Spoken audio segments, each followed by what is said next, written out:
ನೋಡ್ತಾ ಇದ್ರ ವಿವಿಸಿ ನ್ಯೂಸ್. ನಾನು ಸ್ವಾಗತ. ಹಾಸನ ಜಿಲ್ಲೆಯ ರಾಜಕಾರಣ ಒಂದ್ ಕಡೆ ಆದ್ರೆ ಇವತ್ತು ಹಾಸನ ಜಿಲ್ಲೆ ದೇಶ ವಿದೇಶಗಳಲ್ಲಿ ಇವತ್ತೆಲ್ಲ ಒಂದ್ ಕಡೆ ಸಾಕಷ್ಟು ಅನಗತ್ಯ ವಿಷಯಗಳಿಗೆ ಮತ್ತೆ ಎಲ್ಲ ಒಂದ್ ಕಡೆ ಹಾಸನ ಜಿಲ್ಲೆಯ ಮಾನ ಮರ್ಯಾದೆ ಇಷ್ಟು ದಿವಸ ಹಾಸನ ಜಿಲ್ಲೆಗೆ ಇದ್ದಂತಹ ಗರಿಮೆಗಳು ಇವತ್ತು ಯಾವುದೋ ಒಂದೆರಡು ಯಾರೋ ಒಂದಿಷ್ಟು ವ್ಯಕ್ತಿಗಳು ಮಾಡಿಕೊಂಡ ಸ್ವಯಂಕೃತ ಅಪರಾಧಗಳಿಂದಾಗಿ ಇವತ್ತು ಹಾಸನದ ಗರಿಮೆ ಇವತ್ತೆಲ್ಲ ಒಂದು ಕಡೆ ಮರೀಚಿಕೆ ಆಗಿ ಹೋಗ್ತಾ ಇದೆ. ಇವೆಲ್ಲದ್ರ ಬೆನ್ನಲ್ಲೇ ಇತ್ತೀಚೆಗಷ್ಟೇ ಮೊನ್ನೆ ಬೆಳಕಿಗೆ ಬಂದಂತಹ ಪ್ರಕರಣ. ಎಸ್, ಹಾಸನ ಜಿಲ್ಲೆಯಲ್ಲಿ ಒಂದು ಕಾಲಕ್ಕೆ ಹಾಸನ ಜಿಲ್ಲೆಯ ಪಾರುಪತ್ಯವನ್ನ ಆಳಿದಂತಹದ್ದು ರೇವಣ್ಣ ಅವರ ಕುಟುಂಬ. ಹೊಳೆನರಸೀಪುರ ವಿಧಾನಸಭಾ ಕ್ಷೇತ್ರದ ಶಾಸಕರು ಎಚ್ ಡಿ ರೇವಣ್ಣ ಅವರು, ಅವರ ಮಗ ಎಂಪಿ ಆಗಿದ್ರು, ಸದ್ಯ ಮಾಜಿ ಎಂಪಿ ಆಗಿರ್ತಕ್ಕಂಥ ಪ್ರಜ್ವಲ್ ರೇವಣ್ಣ ಒಂದು ಕಡೆ ಲೈಂಗಿಕ ದೌರ್ಜನ್ಯ ಆರೋಪದಡಿಯಲ್ಲಿ ಸದ್ಯ ಪರಪ್ಪನ ಅಗ್ರಹಾರದಲ್ಲಿದ್ದಾರೆ. ಮತ್ತೊಂದು ಕಡೆ ರೇವಣ್ಣ ಅವ್ರಿಗೂ ಕೂಡ ಮಹಿಳೆಯನ್ನ ಅಪಹರಣ ಮಾಡಿದ ಪ್ರಕರಣ ಹಾಗೂ ಹೊಳೆನರಸೀಪುರದ ಯಾವುದೋ ಮಹಿಳೆ ಕೊಟ್ಟಂತ ಲೈಂಗಿಕ ದೌರ್ಜನ್ಯ ಪ್ರಕರಣದಲ್ಲಿ ರೇವಣ್ಣ ಅವರು ಕೂಡ ಜೈಲಿಗೆ ಹೋಗಿ ಬರಬೇಕಾಯ್ತು. ಅದಾದ ನಂತರ ಅವರ ಪತ್ನಿ ಭವಾನಿ ರೇವಣ್ಣ ಅವರ ವಿರುದ್ಧವೂ ಕೂಡ ಇದೇ ಪ್ರಕರಣಕ್ಕೆ ಸಂಬಂಧಪಟ್ಟಂತೆ, ಮಹಿಳೆಯನ್ನ ಅಪಹರಣ ಮಾಡಿದ ಪ್ರಕರಣಕ್ಕೆ ಸಂಬಂಧಪಟ್ಟಂತೆ ಅವರು ಕೂಡ ವಿಚಾರಣೆಯನ್ನ ಎದುರಿಸ್ತಾ ಇದ್ದಾರೆ. ಬೇಲ್ನ ಮೇಲೆ ಹೊರಗಿದ್ದಾರೆ. ಹಾಸನ ಜಿಲ್ಲೆಗೆ ಬರದಂತೆ ಅವರಿಗೆ ಕೋರ್ಟ್ ಸೂಚನೆಯನ್ನು ಕೂಡ ಕೊಟ್ಟಿದೆ. ಅಂತ ಅಂದ್ರೆ ರೇವಣ್ಣ ಕುಟುಂಬದ 4 ಸದಸ್ಯರ ಪೈಕಿ 3 ಸದಸ್ಯರು ಈಗಾಗಲೇ ಒಂದಿಷ್ಟು ಕಾನೂನಿನ ಕುಣಿಕೆ ಹಾಗೂ ಒಂದಿಷ್ಟು ಆಗ್ಲೇ ಹೇಳಿದ್ನಲ್ಲ ತಾವೇ ಮಾಡಿಕೊಂಡ ಸ್ವಯಂಕೃತ ಅಪರಾಧ ಹಾಗೂ ಒಂದಿಷ್ಟು ಪಿತೂರಿಗಳಿಗೆ ಒಳಗಾದ್ರು ಅಂತಕ್ಕಂಥ ಆರೋಪಗಳು. ಇದರೊಟ್ಟಿಗೆ ಇದೀಗ ಆಡ್ ಆನ್ ಟು ದಿಸ್ ಅನ್ನೋ ತರ ಸೂರಜ್ ರೇವಣ್ಣ ಅವರು MLC ಕಳೆದ 2-3 ತಿಂಗಳಿಂದ ಈ ಪ್ರಕರಣಗಳೆಲ್ಲ ಬಂದಾಗಿಂದಲೂ ಕೂಡ ಸೂರಜ್ ರೇವಣ್ಣ ಎಲ್ಲೂ ಕೂಡ ಪಿಚ್ಚಲ್ಲಿ ಇರಲಿಲ್ಲ, ಸೈಲೆಂಟ್ ಆಗಿದ್ರು. ಆದ್ರೆ ಇದೀಗ ಸೂರಜ್ ರೇವಣ್ಣ ಅವ್ರ ಮೇಲೂ ಕೂಡ ಅಸಹಜ ಲೈಂಗಿಕ ಪ್ರಕ್ರಿಯೆಯ ಆರೋಪ ಕೇಳಿ ಬಂದಿರತಕ್ಕಂಥದ್ದು. ಅಂಡ್ ಕಳೆದ 2 ದಿವಸಗಳಿಂದಲೂ ಕೂಡ ರಾಜ್ಯದಲ್ಲಿ ಮತ್ತೆ ಸದ್ದಾಗ್ತಾ ಇದೆ ಹಾಸನ ಜಿಲ್ಲೆ ಬಿಕಾಸ್ ಆಫ್ ಸೂರಜ್ ರೇವಣ್ಣ. ಹಾಗಿದ್ರೆ ಸೂರಜ್ ರೇವಣ್ಣ ಅವರ ಪ್ರಕರಣಕ್ಕೆ ಸಂಬಂಧಪಟ್ಟಂತೆ ಸೂರಜ್ ರೇವಣ್ಣ ಇವ್ರ ಪ್ರಕರಣದಲ್ಲೂ ಕೂಡ ಒಂದಿಷ್ಟು ಸ್ವಯಂಕೃತ ಅಪರಾಧ ಜೊತೆ ಸೇರಿದಂತೆ ಸೂರಜ್ ರೇವಣ್ಣ ಅವರ ಪ್ರಕರಣಕ್ಕೆ ಬಂದ್ರೆ ಇಲ್ಲಿ ಸೂರಜ್ ರೇವಣ್ಣ ಅವರ ಟ್ರಾಪಿಗೆ ಒಳಗಾದ್ರ ಅಂತಕ್ಕಂಥ ಪ್ರಶ್ನೆ ಮನೆ ಮಾಡುತ್ತೆ. ಸೂರಜ್ ರೇವಣ್ಣ ಅವ್ರನ್ನ ಉದ್ದೇಶಪೂರ್ವಕವಾಗಿ ಸೂರಜ್ ರೇವಣ್ಣ ಅವ್ರನ್ನ ಸಿಗಿಸ್ಲೇಬೇಕು ಈ ಪ್ರಕರಣದಲ್ಲಿ ಅಂತ ಹೇಳಿ ಒಂದಿಷ್ಟು ಕಾಣದ ಶಕ್ತಿಗಳು ಇಲ್ಲಿ ಕೆಲಸವನ್ನ ಮಾಡಿದ್ದಾವ ಅಂತಕ್ಕಂಥ ಪ್ರಶ್ನೆ ಕೂಡ ಮನೆ ಮಾಡುತ್ತೆ. ಯಾಕೆ ಈ ಪ್ರಶ್ನೆ ಮನೆ ಮಾಡುತ್ತೆ ಅನ್ನೋದನ್ನು ಕೂಡ ಇವತ್ತು ನಾವು ನಿಮ್ಮ ಹತ್ರ ಹೇಳ್ತಾ ಹೋಗ್ತೀವಿ ವಿತ್ ಎವಿಡೆನ್ಸ್, ವಿತ್ ಸಾಕ್ಷಿ ಸಮೇತ. ಯಾರು ಸೂರಜ್ ರೇವಣ್ಣ ಅವರ ಆಪ್ತ ಅಂತ ಹೇಳಿಕೊಳ್ತಾ ಇದ್ದಾನೆ ಶಿವು, ಯಾರು ಸೂರಜ್ ರೇವಣ್ಣ ಪರವಾಗಿ ಕಂಪ್ಲೇಂಟ್ ಅನ್ನ ಕೊಟ್ಟಿದ್ರು ಆ ಶಿವು ಯಾರು, ಶಿವುವಿನ ಹಿನ್ನೆಲೆ ಏನು, ಶಿವು ಯಾರೊಟ್ಟಿಗೆ ಗುರುತಿಸ್ಕೊಂಡಿದ್ರು, ಶಿವು ಗೇಮ್ ಪ್ಲಾನ್ ಅನ್ನ ಮಾಡಿದ್ರ, ಇವೆಲ್ಲವನ್ನ ನೋಡ್ತಾ ಹೋಗೋಣ. ಈ ಬಗ್ಗೆ ಚರ್ಚೆ ಮಾಡ್ಲಿಕ್ಕೆ ನನ್ನ ಜೊತೆ ಜಾಯ್ನ್ ಆಗ್ತಾರೆ ವಾಹಿನಿಯ ಮುಖ್ಯಸ್ಥರಾದಂತಹ ಜಗದೀಶ್ ಚೌಡಳ್ಳಿ ಅವರು. ಅವ್ರನ್ನು ಕೂಡ ಕಾರ್ಯಕ್ರಮಕ್ಕೆ ಸ್ವಾಗತ ಮಾಡೋಣ. ಸರ್ ನಮಸ್ತೆ. ಕಾರ್ಯಕ್ರಮ ಸ್ವಾಗತ. ನಮಸ್ತೆ, ಸ್ವಾಗತ. ರೇವಣ್ಣ ಅವರ ಕುಟುಂಬದ 4 ಸದಸ್ಯರ ಪೈಕಿ 3 ಸದಸ್ಯರದು ಪ್ರಕರಣ ಬೇರೆ ಅದಿಷ್ಟೊತ್ತಿಗೆ ಆಗ್ಲೇ ಏನೇನ್ ಆಗ್ಬೇಕು ಅವೆಲ್ಲ ಆಯ್ತು, ಹೋಯ್ತು, ನಡೀತಾ ಇದೆ ಸರ್. ಈಗ ರೀಸೆಂಟ್ ಸೂರಜ್ ರೇವಣ್ಣ ಅವರ ಪ್ರಕರಣಕ್ಕೆ ಸಂಬಂಧಪಟ್ಟಂತೆ ನಾವು ಮಾತಾಡ್ತಾ ಹೋಗೋಣ. ಯಾಕೆಂದ್ರೆ ಬರ್ನಿಂಗ್ ಇಶ್ಯೂ ಕಳೆದ 2 ದಿವಸಗಳಿಂದ. ಸೂರಜ್ ರೇವಣ್ಣ ಅವರ ವಿಚಾರಕ್ಕೆ ಬಂದ್ರೆ ಸೂರಜ್ ರೇವಣ್ಣ ಟ್ರಾಫಿಕ್ ಸಿಗಾಕೊಂಡಿದ್ದಾರಾ ಅಂತಕ್ಕಂಥ ಪ್ರಶ್ನೆ ಮನೆ ಮಾಡುತ್ತೆ. ಇದು ಮೇಲ್ನೋಟಕ್ಕೆ ಸತ್ಯನೂ ಹೌದು, ಅಥವಾ ಈ ಜಿಲ್ಲೆಯ ನಾಯಕತ್ವಕ್ಕಾಗಿ ಇಡೀ ರೇವಣ್ಣ ಅಂಡ್ ಫ್ಯಾಮಿಲಿಯ ಒಂದು ಅಂತ್ಯಕ್ಕೋಸ್ಕರ ನಡೀತಾ ಇರ್ತಕ್ಕಂಥ ಹುನ್ನಾರನೋ ಅಥವಾ ಇವರೇ ತನ್ನಕ್ಕೆ ತಾನೇ ಸ್ವಯಂಕೃತ ಅಪರಾಧವನ್ನು ಮಾಡುವ ಮೂಲಕ ಈ ಜಿಲ್ಲೆಯ ಮಾನ ಮರ್ಯಾದರ ಜೊತೆಗೆ ನಾಗರಿಕ ತಲೆ ತಗ್ಗಿಸುವಂತಹ ಈ ಹೇಯ ಕೃತ್ಯಗಳನ್ನು ನಾವು ಮೊದಲು ಖಂಡಿಸ್ತೀವಿ. ವಾಹಿನಿಯ ಒಂದು ಉದ್ದೇಶವು ಅದೇ ಆಗಿರ್ತದೆ. ಯಾವುದೇ ಭ್ರಷ್ಟಾಚಾರ ಇರಲಿ, ಅನೈತಿಕ ಸಂಬಂಧ ಇರಲಿ, ಅತ್ಯಾಚಾರ ಇರಲಿ, ಇವೆಲ್ಲವನ್ನು ವಾಹಿನಿ ಖಂಡಿಸ್ತದೆ. ಆ ಒಂದು ನಿಟ್ಟಿನಲ್ಲಿ ಹಾಸನ ಜಿಲ್ಲೆ ಹಲವಾರು ಸಾಧನೆಗೈದ ಸಾಧಕರನ್ನು ಕೊಟ್ಟಂತಹ ಹೆಮ್ಮೆ ಪಡುವಂತಹ ಜಿಲ್ಲೆ ಇಂದು ತಲೆ ತಗ್ಗಿಸುವಂತಹ ಸ್ಥಿತಿಗೆ ಯಾತಕ್ಕೋಸ್ಕರ ಹೋಗ್ತಾ ಇದೆ. ಈ ಒಂದು ಕೃತ್ಯವನ್ನು ಈಗ ಮೊನ್ನೆಯವರೆಗೂ ರೇವಣ್ಣ ಆಯಿತು, ಭವಾನಿ ರೇವಣ್ಣ ಆಯಿತು, ಪ್ರಜ್ವಲ್ ರೇವಣ್ಣ ಆಯಿತು, ಉಳಿದಂತಹ ಸೂರಜ್ ರೇವಣ್ಣ MLC ಕರ್ನಾಟಕ ರಾಜ್ಯದ ಪರಿಷತ್ತಿನಲ್ಲಿ ಹಾಸನ ಜಿಲ್ಲೆಯ ಪರವಾಗಿ ಧ್ವನಿ ಎತ್ತಕ್ಕಂಥ ಏಕೈಕ MLC. ಇವರು ಹನಿ ಟ್ರ್ಯಾಪಿಗೆ ಒಳಗಾದರೂ ಅಥವಾ ಈ ಅಸಹಜ ಒಂದು ಲೈಂಗಿಕತೆಗೆ ಒಳಗಾದಂಥ ಪರಿಸ್ಥಿತಿಯನ್ನು ನೋಡಿದಾಗ ಯಾರು ಈ ಶಿವು ಹನುಮನಹಳ್ಳಿ ಇವರು ಅವರ ತಂದೆಯ ತೋಟದ ಪಕ್ಕದ ಊರು. ಸೊ ಸೂರಜ್ ರೇವಣ್ಣಗೂ ಶಿವುಗೂ ವಿಶ್ವಾಸ ಬೆಳೀಲಿಕ್ಕೆ ಇಷ್ಟು ಸಾಕು. ಇದೇ ಶಿವು ನೆನ್ನೆ ಮೊನ್ನೆವರೆಗೂ ಬಿ ಜೆ ಪಿಯ ಕಟ್ಟಾಳು. ಸ್ವಾಗತ್ ನೀವು ನೋಡಿರೋ ಅಂತೆ ಅವರು ಒಡನಾಟವನ್ನು ಹೊಂದಿರತಕ್ಕಂಥ ವ್ಯಕ್ತಿಗಳ ಯಾರು ಈ ಜಿಲ್ಲೆಯ ನೇರವಾಗಿ ಹೇಳ್ಬಿಡೋದಾದ್ರೆ ನೀವು ಪಕ್ಕದಲ್ಲಿ ವಿಜುವಲ್ಸ್ ಹಾಕೊಂಡು ತೋರಿಸ್ಬಿಡೋಣ. ತೋರಿಸಿ ನೇರವಾಗಿ ಹೇಳೋದಾದ್ರೆ ಎಸ್ ಇದೇ ನೀವು ನೋಡ್ತಾ ಇದ್ದೀರಲ್ಲ ವಿಜುವಲ್ಸ್, ಇದು ಚುನಾವಣಾ ಫಲಿತಾಂಶ ಅಂತ ಅಂದ್ರೆ ಹಾಸನದ ಲೋಕಸಭಾ ಚುನಾವಣಾ ಫಲಿತಾಂಶ ಬಂದ ದಿನ ಹಾಸನದ ಪ್ರೀತಮ್ ಗೌಡ್ರ ಆಪ್ತ ಅಂತ ಕರೆಸಿಕೊಳ್ಳುವ, ನಾನು ಅವರ ಆಪ್ತ ಅಂತ ಹೇಳಕ್ ಹೋಗಲ್ಲ, ಅವರ ಆಪ್ತ ಅಂತ ಕರೆಸಿಕೊಳ್ಳುವ ಪ್ರೀತಮ್ ಗೌಡರ ಪ್ರತಿ ದಾಳವನ್ನ ಉರುಳಿಸುವಂತಹ ಅಂತ ಹೇಳಲಾಗುವ ಹಾಸನ ಜಿಲ್ಲೆಯ ರಾಜಕೀಯ ಚಾಣಕ್ಷನಾಗಿ ಹೊರಹೊಮ್ತಾ ಇರ್ತಕ್ಕಂಥ ಈ ಬಾರಿ ಲೋಕಸಭಾ ಚುನಾವಣೆಯಲ್ಲಿ ಪ್ರಜ್ವಲ್ ರೇವಣ್ಣ ಅವರನ್ನ ಸೋಲಿಸಲೇಬೇಕು ಅಂತ ಪಣ ತೊಟ್ಟಿ ನಿಂತಹ ಬಿಜೆಪಿ ಪಕ್ಷದಲ್ಲೇ ಇದ್ದುಕೊಂಡು ಬಿಜೆಪಿ ಪಕ್ಷದ ಕಾರ್ಯಕರ್ತರು ಮುಖಂಡರನ್ನೇ ಬಳಸ್ಕೊಂಡು ಕಾಂಗ್ರೆಸ್ ಮೈತ್ರಿ ಅಭ್ಯರ್ಥಿಯನ್ನ ಸೋಲಿಸಿ ಕಾಂಗ್ರೆಸ್ ಅಭ್ಯರ್ಥಿಯನ್ನ ಗೆಲ್ಲಿಸುವ ನಿಟ್ಟಿನಲ್ಲಿ ಕೆಲಸವನ್ನ ಮಾಡಿದಂತಹ ಹಾಸನದ ಕ್ವಾಲಿಟಿ ಬಾರ್ ಶರತ್ ಅವರ ಮನೆ ಇದು. ರಿಸಲ್ಟ್ ದಿವಸ ಶರತ್ ಅವರ ಮನೆಯಲ್ಲಿ LED ವಾಲ್ ಹಾಕಿ ರಿಸಲ್ಟ್ ಅನ್ನ ವೀಕ್ಷಣೆ ಮಾಡ್ತಾ ಇದ್ರು. ಈ ಸಂದರ್ಭದಲ್ಲಿ ಅಲ್ಲಿ ಕಾಣಿಸ್ಕೊಳ್ತಾರೆ ಇದೇ ಶಿವು. ಯಾರಿ ಶಿವು? ಸೂರಜ್ ರೇವಣ್ಣ ಅವರ ಪರವಾಗಿ ಯಾರು ಕಂಪ್ಲೇಂಟ್ ಕೊಟ್ಟಿದ್ದಾರೋ, ಸೂರಜ್ ರೇವಣ್ಣ ಪರವಾಗಿ ನಮ್ಮ ಬಾಸ್ ಸೂರಜ್ ರೇವಣ್ಣ ನಮ್ಮ ಬಾಸಿಗೆ ಈ ತರ ದುಡ್ಡಿನ ಬೇಡಿಕೆ ಇಟ್ಟ, ಬ್ಲಾಕ್ ಮೇಲ್ ಮಾಡದ ಸಂತ್ರಸ್ತ ಅಂತ ಕಂಪ್ಲೇಂಟ್ ಕೊಟ್ಟಿದ್ರಲ್ಲ, ಯಾರ ಶಿವು ಅಂದ್ರೆ ಈತನೇ. ಇದೇ ಶಿವು ಸ್ವಾಗತ್. ಇದೇ ಶಿವು ಸೂರಜ್ ರೇವಣ್ಣನ ವಿಶ್ವಾಸ ಗಳಿಸ್ತಾನೆ. ಅದೇ ಶಿವು ಹೋಗಿ ಏನು ಅಸಹಜ ಲೈಂಗಿಕ ಕ್ರಿಯೆಗೆ ಒಳಪಟ್ಟಂಥ ನೊಂದಂಥ ಸಂತ್ರಸ್ತನ ವಿರುದ್ಧವಾಗಿ ಇದೇ ಶಿವು ಹೋಗಿ ಒಳನೇಶ್ವರ ಗ್ರಾಮಾಂತರ ಠಾಣೆಯಲ್ಲಿ ಕಂಪ್ಲೇಂಟ್ ಕೊಡ್ತಾನೆ. ಮತ್ತೆ ಅದೇ ಶಿವು 2 ದಿವಸ ಕಳೆದ ನಂತರ ಪವರ್ ಟಿವಿನಲ್ಲಿ ಕೂತ್ಕೊಂಡು ಅದೇ ಸೂರಜ್ ರೇವಣ್ಣನ ವಿರುದ್ಧ ಹೇಳಿಕೆಗಳನ್ನು ಕೊಡ್ತಾರೆ. ನಾನು ಸಂತ್ರಸ್ತ ಅನ್ಕೊಂಡ್ಬಿಡ್ದೆ, ಕೊನೆಗೆ ಹೋಗಿ ನಾನು ಸಹ ಸಂತ್ರಸ್ತ ಅಂತಕ್ಕಂಥ. ಸೊ ಈ ಏನು ಸಂತ್ರಸ್ತ ಇದ್ದಾನೆ, ಸಂತ್ರಸ್ತನ ಇವರು ಫೋನ್ನಲ್ಲಿ ಸಂಭಾಷಣೆ ಮಾಡಿಸಿ ಹಣದ ಬೇಡಿಕೆ ಇಟ್ಟಂತಹ ಈ ಶಿವುಗೆ ಪ್ರೇರಣೆ ಕೊಟ್ಟಂಥ ವ್ಯಕ್ತಿಗಳು ಯಾರು? ಈ ಜಿಲ್ಲೆಯ ನಾಯಕತ್ವಕ್ಕಾಗಿ ಇಡೀ ನಮ್ಮ ಜಿಲ್ಲೆ ತಲೆ ತಗ್ಗಿಸುವಂತಹ ಇಂಥ ಹೇಯ ಕೃತ್ಯಗಳಲ್ಲಿ ಭಾಗಿಯಾಗಿ ಈ ಥರ ಒಂದು ಹಾಸನ ಜಿಲ್ಲೆಯ ಮಾನ ಮರ್ಯಾದೆಯನ್ನು ಹಾಳು ಮಾಡ್ತಕ್ಕಂಥ ವ್ಯಕ್ತಿಗಳನ್ನು ಕೂಡಲೇ ಬಂಧಿಸಬೇಕಾಗ್ತದೆ. ದೊಡ್ಡ ತನಿಖೆಯನ್ನು ನಡೆಸಿ ಯಾರೇ ತಪ್ಪಿತಸ್ಥರಾಗಿರಲಿ, ಈ ಒಂದು ಬಲಿಗೆ ಬಲಿಯಾದರೂ ಅಥವಾ ಅವರು ಸ್ವಯಂಕೃತ ಅಪರಾಧಕ್ಕೆ ಒಳಗಾದರೂ ಅದು ಗೊತ್ತಿಲ್ಲ, ತಪ್ಪೇ. ಸೂರಜ್ ರೇವಣ್ಣ ತಪ್ಪು ಮಾಡಿದರೆ ಅವರನ್ನು ಈಗೇನು ಒಳಗಾಕಿದ್ದಾರೆ ತನಿಖೆಗೊಳಪಡಿಸ್ಲಿ, ಅವರು ಏನಾದರೂ ಇದರಲ್ಲಿ ಭಾಗಿಗಳಾಗಿದ್ದರೆ ಅವ್ರಿಗೆ ಶಿಕ್ಷೆ ಆಗಲಿ. ಸೊ ಆ ಒಂದು ಭಾಗಿಯಲ್ಲಿ ಪಾಲ್ದಾರದಂಥ ಶಿವು ಮತ್ತು ಶಿವುಗೆ ಪ್ರೇರೇಪಣೆ ಕೊಟ್ಟಂತಹ ಯಾವನೇ ರಾಜಕಾರಣಿ ಆಗಿರಲಿ, ಒಂದು ಜಿಲ್ಲೆ ಪ್ರಗತಿಯತ್ತ ಸಾಗಬೇಕಾದ್ರೆ ಒಳ್ಳೆ ರಾಜಕಾರಣಿಗಳು ಉದಯಿಸಬೇಕಾಗ್ತದೆ. ಜನರ ಪಾಸಿಟಿವ್ ರಾಜಕಾರಣ ಮಾಡಲಿ. ಹೌದು, ಜನರ ನೋವಿಗೆ ಸ್ಪಂದಿಸ್ತಕ್ಕಂಥದ್ದಿರ್ಬೋದು, ಅತಿ ವೇಗವಾಗಿ ಏನು ಈ ಜನರ ಬೇಡಿಕೆಗಳಿಗೆ ಸ್ಪಂದಿಸಿ ಅಭಿವೃದ್ಧಿ ಮಾಡ್ತಕ್ಕಂಥ ವ್ಯಕ್ತಿಗಳು ನಮ್ಮ ಜಿಲ್ಲೆಯಲ್ಲಿ ಉದಯಿಸಬೇಕಾಗಿದೆ.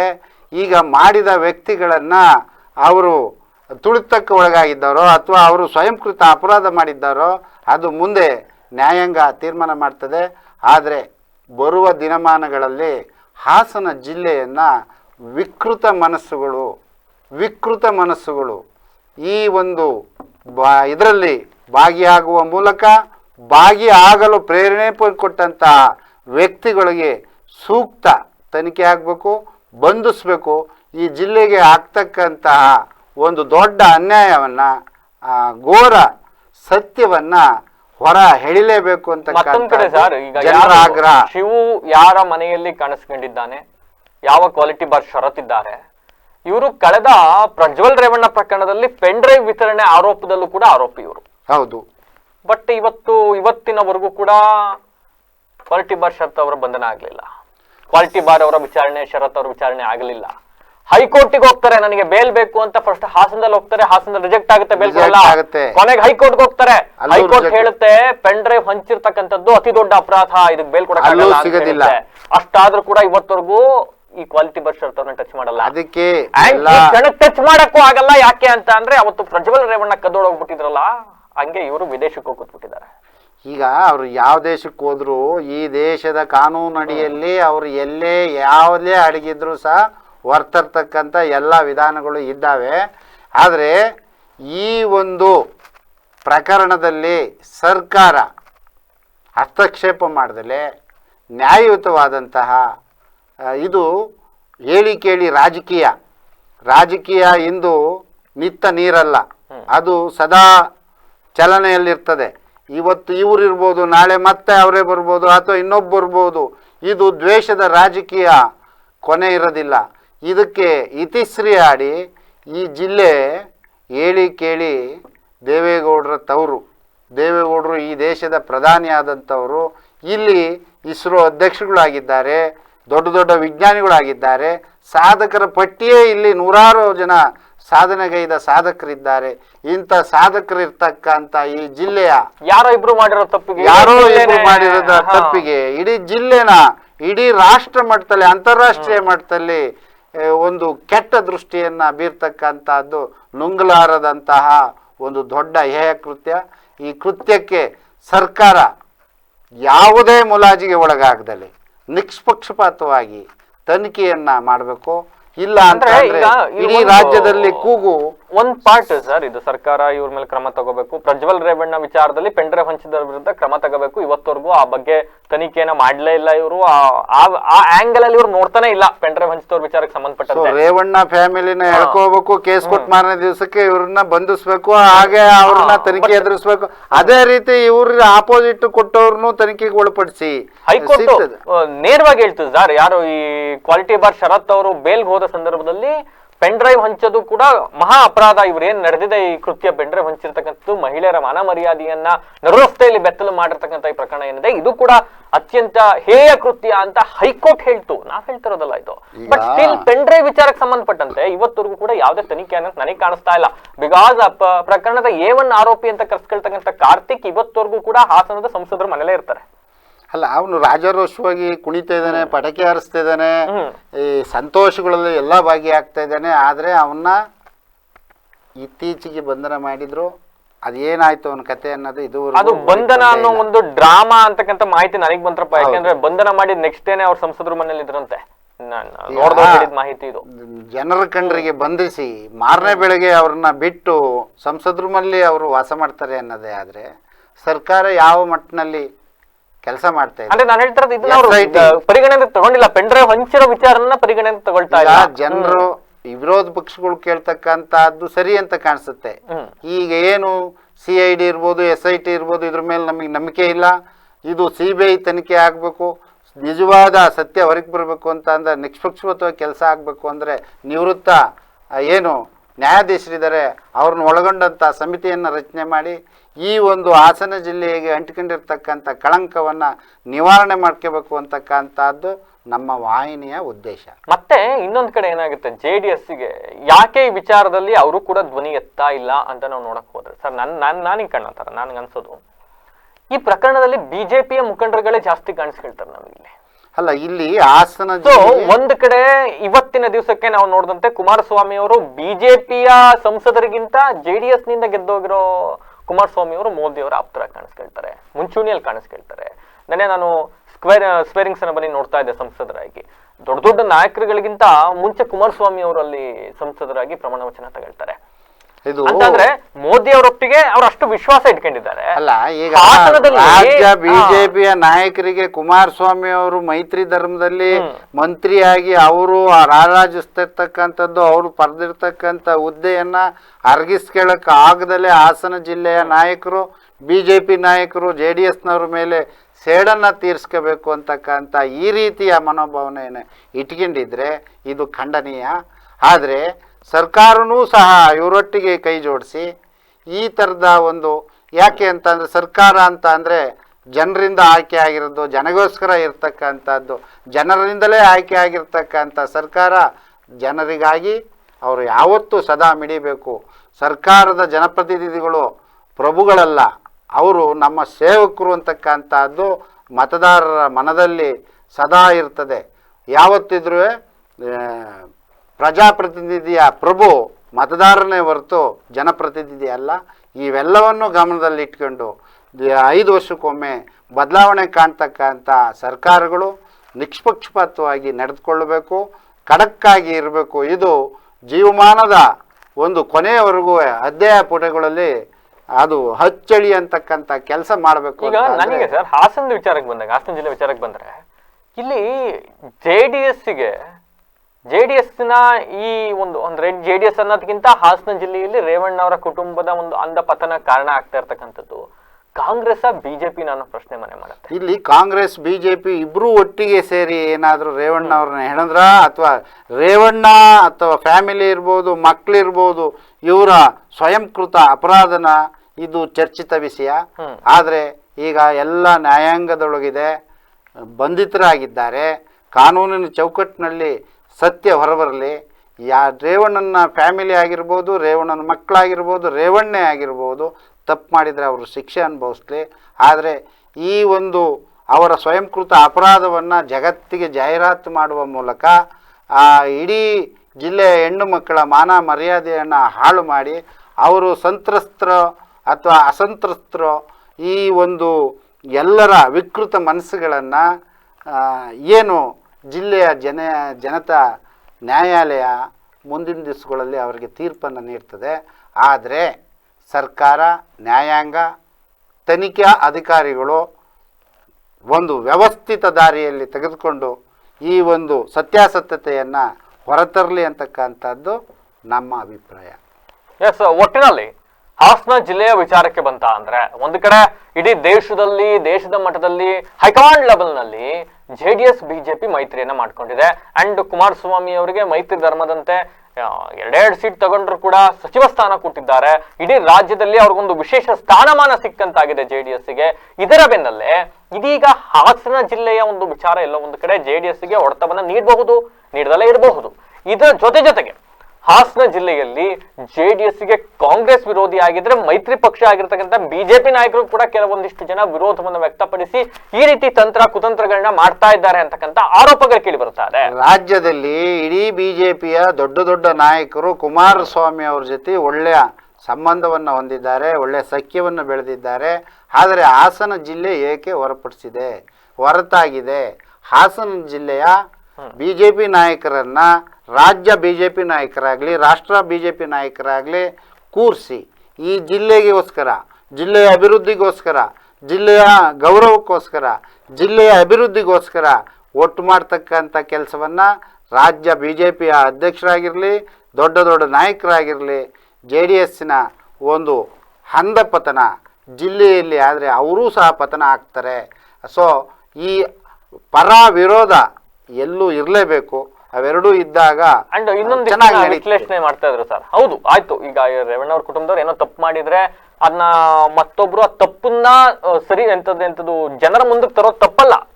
ಇವ್ರು ತಪ್ಪು ಮಾಡಿದ್ದಾರೆ ಅಂತ ಜನರ ಮುಂದೆ ಹೇಳೋದು ತಪ್ಪಲ್ಲ. ಆದ್ರೆ ಅದಕ್ಕೊಂದು ವೇ ಇರುತ್ತೆ. ಹೌದು, ದ ವೇ ವಾಟ್ ಇವ್ರು ಏನ್ ಮಾಡಿದ್ರು, ಯಾವ ವೇಲ್ ಹೋದ್ರು, ಅದನ್ನ ಯಾವ ವೇನ ಅನುಸರಿಸಿದ್ರು, ಪೆನ್ ಡ್ರೈವ್ಗಳನ್ನ ಎಷ್ಟು ವಿಡಿಯೋಗಳನ್ನ ಶೇರ್ ಮಾಡೋದು, ಮತ್ತೊಂದು ಏನ್ ಮಾಡಿದ್ರು, the way is not right ಅಂತಕ್ಕಂಥದ್ದು ಜನರು ವಾದ. ಹೌದಪ್ಪ, ಅವನೊಬ್ಬ ಕಳ್ಳ ಇದ್ದಾನೆ ಅಂದಾಗ ಅವನನ್ನು ಇಟ್ಕೊಳಕ್ ತಪ್ಪಲ್ಲ, ಅದು ಯಾರಾದ್ರೂ ಮಾಡ್ಬೇಕು, ತಪ್ಪಲ್ಲ. ಆದ್ರೆ ಆ ವೇ ಇದೆಯಲ್ಲ ಅದು ಸರಿ ಇಲ್ಲ ಅಂತಕ್ಕಂಥದ್ದು ಎಲ್ಲರೂ ವಾದ. ಬಟ್ ಇದು ಇಲ್ಲಿಗೆ ಫುಲ್ ಸ್ಟಾಪ್ ಇಡುತ್ತಾ, ಅಥವಾ ಈ ಜಿದ್ದಿ ಈ ದ್ವೇಷ ರಾಜಕಾರಣ ಒಂದು ಕಡೆ ಅಲ್ಲಿ ಮೈತ್ರಿ ಆದ್ರೆ ಇಲ್ಲಿ ಶತ್ರುವಿಗೆ ಶತ್ರು ಮಿತ್ರ ಅನ್ನೋ ತರ ಹಾಸನ ಜಿಲ್ಲೆಯಲ್ಲಿ ಕಾಂಗ್ರೆಸ್ ಮತ್ತೆ ಬಿಜೆಪಿಯ ಮುಖಂಡರುಗಳು ಸೇರ್ಕೊಂಡು ರೇವಣ್ಣ ಅವರ ಕುಟುಂಬವನ್ನ ಸಂಪೂರ್ಣವಾಗಿ ಜಿಲ್ಲೆಯಿಂದಲೇ ಓಡಿಸ್ಬಿಡ್ಬೇಕು ಅನ್ನೋ ಪ್ಲಾನ್ ಮಾಡ್ಕೊಂಡಿದಾರ? ಅದರಿಂದ ಸಕ್ಸಸ್ ಆಗ್ತಾರಾ? ನ್ಯಾಯಾಂಗ ವ್ಯವಸ್ಥೆಯಲ್ಲಿ ರೇವಣ್ಣ ಅವರ ಕುಟುಂಬ ಇವೆಲ್ಲವನ್ನ ಗೆದ್ದು ಜಯಿಸಿ ಹೊರಬರ್ದು ನಿಂತ್ಕೊಳ್ತಾರ? ಮತ್ತೊಮ್ಮೆ ಹಾಸನ ಜಿಲ್ಲೆಗೆ ರೇವಣ್ಣ ಅವ್ರು ಕೊಟ್ಟಿರತಕ್ಕಂಥ ಕೊಡುಗೆ 100 ಇದ್ರೆ ಇದು ಯಾವುದೋ 1-2 ತಪ್ಪುಗಳಿಂದ ಆಗಿರ್ತಕ್ಕಂಥದ್ರಿಂದ ಇಡೀ ಅವೆಲ್ಲವೂ ಕೂಡ ಇವತ್ತು ಮರೆಮಾಚಿ ಹೋಗ್ಬಿಟ್ಟಿದೆ. ಹಾಸನ ಜಿಲ್ಲೆಗೆ ಅವ್ರು ಕೊಟ್ಟಿರೋ ಕೊಡುಗೆಗಳನ್ನ ನಾವು ಸಾಲ್ವ್ ಮಾಡ್ತಾ ಕೂತ್ಕೊಂಡ್ರೆ ಸಾಕಷ್ಟು ಸಮಯ ಹಿಡಿಯುತ್ತೆ. ಬಟ್ ಆದ್ರೆ ಅವರ ಪುತ್ರರು ಮಾಡಿದ್ದಾರೆ ಎನ್ನಲಾಗುವ ಸ್ವಯಂಕೃತ ಅಪರಾಧಗಳು ಮತ್ತೊಂದು ಇನ್ನೊಂದು ತಪ್ಪುಗಳಿಂದಾಗಿ ಅವೆಲ್ಲವೂ ಕೂಡ ಇವತ್ತು ಮರೆಮಾಚಿ ಹೋಗ್ತಾ ಇದೆ. ನೋಡೋಣ ನ್ಯಾಯಾಂಗ ವ್ಯವಸ್ಥೆ ಏನೇ ಆಗ್ಲಿ ಸ್ವಾಗತ್. ರೇವಣ್ಣನವರು ಅವರ ದುಡುಕಿನ ಸರಿಪಡಿಸ್ಕೊಂಡು ಜನರ ಆಗುವವುಗಳಿಗೆ ಸ್ಪಂದಿಸ್ಕೊಂಡು ಮತ್ತೆ ಪುಟಿದೆದ್ದು ಬರ್ತಾರೋ ಇನ್ಯಾವತ್ತೂ ಮಕ್ಕಳನ್ನ ಮುಂದೆ ಬಿಡ್ದಂಗೆ ರಾಜಕೀಯ ಅವರೊಬ್ಬರಿಗೆ ಸೀಮಿತವಾಗಿ ಈ ಜಿಲ್ಲೆಯಲ್ಲಿ ಏನಾದರೂ ನಿಲ್ಲಿಸಿದರೆ ಬಿ ಜೆ ಪಿಯ ದೊಡ್ಡ ಮಟ್ಟದಲ್ಲಿ ಕಾಂಗ್ರೆಸ್ಸಿನ, ಯಾಕೆಂದರೆ ಅವರಿಗೆ ಕಾಂಗ್ರೆಸ್ಸು ಬಿ ಜೆ ಪಿಯಲ್ಲಿರ್ತಕ್ಕಂಥ ದೊಡ್ಡ ದೊಡ್ಡ ಘಟಾನುಘಟಿ ನಾಯಕರೇ ಅವರಿಗೆ ಆಪ್ತರು. ಸೊ ಆ ಒಂದು ಕಾರಣಕ್ಕೆ ತಪ್ಪನ್ನು ಸರಿಪಡಿಸ್ಕೊಂಡು ಅವರ ಮಕ್ಕಳ ತಪ್ಪಿಗೆ ಶಿಕ್ಷೆಯನ್ನು ಇವರೇ ನೇರವಾಗಿ ಏನು ಕಾನೂನು ಅಡಿಯಲ್ಲಿ ಇದೆ ಅದನ್ನೆಲ್ಲನೂ ಮುಗಿಸ್ಕೊಂಡು ಈ ಜಿಲ್ಲೆಯ ಒಂದು ಸರ್ವತೋಮುಖ ಅಭಿವೃದ್ಧಿಗೆ ಎಲ್ಲರೊಟ್ಟಿಗೆ ಒಟ್ಟುಗೂಡಿ ಒಂದು ಉತ್ತಮ ರೀತಿಯಲ್ಲಿ ಮುಂದೆ ಸಾಗಲಿ ಅಂತಕ್ಕಂಥದ್ದು ನಮ್ಮ ಅಭಿಪ್ರಾಯ. ಬಟ್ ರೇವಣ್ಣ ಅವರು ಕೂಡ ಮಾನಸಿಕವಾಗಿ ಒಂದಿಷ್ಟು ಕುಗ್ಗಿರೋಂಗ್ ಕಾಣಿಸ್ತಾರೆ.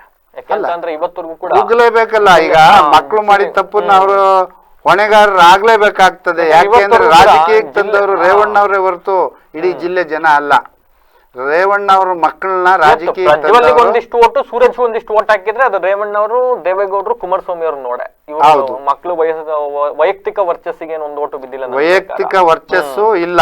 ರೇವಣ್ಣ ಅವರು ಸ್ವಯಂಕೃತ ಅಪರಾಧದಿಂದ ತಂದಂತ ರಾಜಕೀಯದ ಒಂದು ಹಿನ್ನೆಲೆ ಒಳಗಡೆ ಮಕ್ಕಳನ್ನ ಅವರು ಮುಂದೆ ಬಿಟ್ಟಿದ್ದು ಅವರಿಗೆ ಮುಳುವಾಗಿದೆ ಅಂತಕ್ಕಂಥ ಹಲವು ನಾಯಕರು ವಾದ. ಅದು ಜನರಲ್ಲಿ ನಡೀತಾ ಇರ್ತಕ್ಕಂಥ ಚರ್ಚೆ. ಅದು ನಮ್ಮ ಯಾರೋ ನಾವಿಲ್ಲಿ ಕೂತ್ಕೊಂಡು ನಾವು ಕೊಡ್ತಾ ಇರೋ ಡಿಸಿಷನ್ ಅಲ್ಲ, ಇದು ಜನರ ಚರ್ಚೆ ಈ ತರ ನಡೀತಾ ಇದೆ. ರೇವಣ್ಣ ಅವರು ಅವ್ರ ಮಕ್ಕಳನ್ನ ಇಲ್ಲ ಇನ್ನೊಂದು ಸ್ಟೇಜ್ ಆದ್ಮೇಲೆ ತರಬೇಕಾಗಿತ್ತೇನೋ, ಅಥವಾ ಅವ್ರಿಗೊಂದಿಷ್ಟು ಪ್ರೌಢಿಮೆ ಬಂದ ಮೇಲೆ ತರಬೇಕಾಗಿತ್ತೇನೋ, ಅಥವಾ ರಾಜಕೀಯಕ್ಕೆ ಬಂದ ಮೇಲೆ ನಾವು ಯಾವ ಕುಟುಂಬ, ನಮ್ಮ ಕುಟುಂಬ ಹೆಂಗ್ ನಡ್ಕೊಂಡ್ ಬಂದಿದೆ, ದೇವೇಗೌಡರು ಏನ್ ಮಾಡ್ಕೊಂಡ್ ಬಂದಿದ್ದಾರೆ, ಅವ್ರಿಗೊಂದಿಷ್ಟು ಪಾಠ ಹೇಳ್ಕೊಡ್ಬೇಕಾಗಿತ್ತೇನೋ ಅನ್ನೋದೆಲ್ಲ ಜನರು ಹೇಳ್ತಾ ಇದ್ರೆ ಜನರ ವಾದವನ್ನ ನಿಮ್ಮ ಮುಂದೆ ಇಡ್ತಾ ಇದೀವಿ. ಒಟ್ಟಿನಲ್ಲಿ ಇವತ್ತಿನ ದಿನಕ್ಕೆ ಹಾಸನ ಜಿಲ್ಲೆಯಲ್ಲಿ ಏನೇನ್ ಆಗ್ತಾ ಇದೆ ಅವೆಲ್ಲವನ್ನು ನೋಡ್ತಾ ಇದೀವಿ. ಹಾಸನ ಜಿಲ್ಲೆಯ ಮಾನ ಮರ್ಯಾದೆ, ಘನತೆ, ಗರಿಮೆ ಯಾವ ಮಟ್ಟಕ್ಕೆ ಹೋಗ್ತಾ ಇದೆ ಅನ್ನೋದನ್ನು ಕೂಡ ನೋಡ್ತಾ ಇದೀವಿ. ನಾನು ಜನರಿಗೂ ಹೇಳೋದಷ್ಟೇ, ಫೈನ್, ಹಾಸನ ಜಿಲ್ಲೆಯ ಯಾರೊಬ್ಬರೋ ಇಬ್ಬರೋ ಮಾಡಿರಬಹುದು, ಯಾರು ಮಾಡಲಾಗದ ರೀತಿಯಾದಂತ ತಪ್ಪನೆ ಮಾಡಿರಬಹುದು. ಹಂಗಂದ ಮಾತ್ರಕ್ಕೆ ಯಾರೋ ಇಬ್ಬರು ಮಾಡಿರೋ ತಪ್ಪಕ್ಕೆ ಇಡೀ ಹಾಸನ ಜಿಲ್ಲೆಯ ಜನರು ತಪ್ಪು, ಆ ಹೊಣೆಯನ್ನ ಇಡೀ ಹಾಸನ ಜಿಲ್ಲೆಯ ಜನ ಹೊರಲಿಕ್ಕೆ ಆಗೋದಿಲ್ಲ ಅಂತ ಹೇಳ್ತಾ ಇದಾಗಿತ್ತು ಇವತ್ತಿನ ವಿಶೇಷ. ನಿರಂತರ ಸುದ್ದಿಗಾಗಿ ನೋಡ್ತಾ ಇರಿ BBC ಟಿವಿ, ಸತ್ಯದ ಕಡೆ ನಮ್ಮ ನಡೆ.